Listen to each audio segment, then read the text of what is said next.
நிறைய விஷயங்கள் புதுசா இருக்கிற மாதிரி எனக்கு தெரிஞ்சு.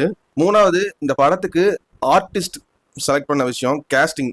ரீசெண்ட் டைம்ஸ்ல ஒரு நல்ல கேஸ்டிங், அதுவும் இந்த மாதிரி பயோபிக் மாதிரி இருக்கிற படத்துக்கு சமுத்திரக்கனி, துல்கர் சல்மான், ராணா டக்குபடி, பாக்யஸ்ரீ இவங்க எல்லாருமே ஒரு அற்புதமான ரோலை பண்ணியிருக்காங்க. And special mention Vaiyapuri, Babu அப்படின்னு ஒரு அசிஸ்டன்ட் டைரக்டர் கேரக்டர் வரும் அவரு, அண்ட் காத்துங்கிற கேரக்டர்ல பிளே பண்ண பகவதி பெருமாள், இவங்க எல்லாருமே இந்த கதைக்கு கிடைச்ச ஒரு பெரிய பாசிட்டிவான கேஸ்டிங். அவங்களோட ஆக்டிங் பெர்ஃபார்மன்ஸுமே ரொம்ப சூப்பரா பண்ணியிருக்காங்க. இன்னும் நிறைய பாசிட்டிவ்ஸ் இருக்கு இந்த படத்துல. அதை சொல்றதுக்கு முன்னாடி இந்த படத்தோட நெகட்டிவ்ஸ் என்னலான்னு சொல்லிடுறேன். இந்த படத்தோட டியூரேஷன் எனக்கு தெரிஞ்சு ஃபர்ஸ்ட் ஹாஃபே ஒரு ஃபுல் லென்த் மூவி பார்த்த மாதிரி இருந்துச்சு, செகண்ட் ஹாஃப் இன்னொரு படமா தெரிஞ்சு. பட் ரெண்டுமே சேர்த்தி ஒரே படம் தான். ஆனா இந்த ரெண்டு கதையும் மெர்ஜ் பண்ற விஷயத்த இன்னுமே கொஞ்சம் கிறிஸ்ப் அண்ட் டீடைல்டா வந்து சொல்லியிருக்கலாமோன்னு தோணுச்சு. மற்றபடி பெரிய நெகட்டிவ் அண்ட் ஃபிளாஸ்ன்னு இந்த படத்துல பெருசா எனக்கு எதுவுமே தெரியல.